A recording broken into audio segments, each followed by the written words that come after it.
time management.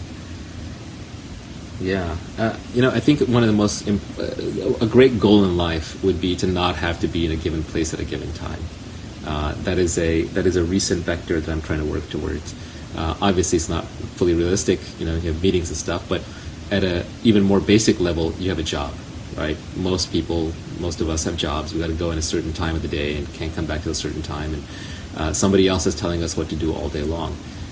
And I think it's really worth, whenever you can in life, if you have the choice, optimizing for independence rather than optimizing for pay. Because if you have independence and you're just accountable, let's say, on your output as opposed to your input, that's the dream, being accountable for your output rather than your input. We're used to, humans evolved in societies where there was no leverage. So if I was chopping wood or carrying water for you, you knew that roughly 8 hours put in would be equal to about 8 hours of work that came out. But now we've invented leverage through capital, through co-working, through technology, through productivity, through all these means.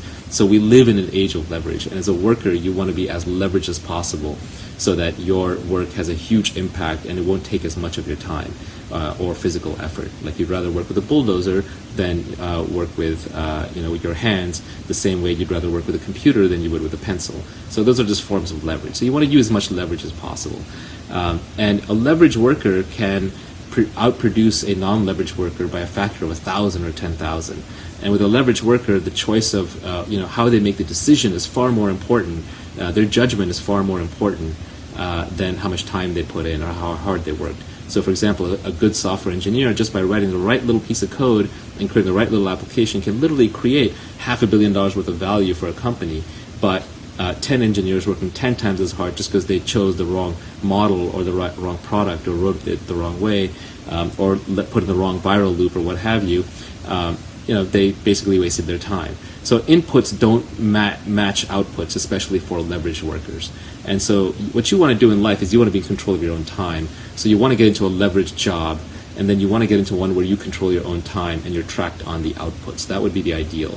Because then, if you do something incredible to move the needle on the business, they're going to have to pay you. And they're going to have to pay you, and especially if they don't know how you did it, because it's innate to kind of your obsession or your skill or your innate abilities, then they're going to have to keep paying you to do it. This goes back to what I talked about in the first podcast.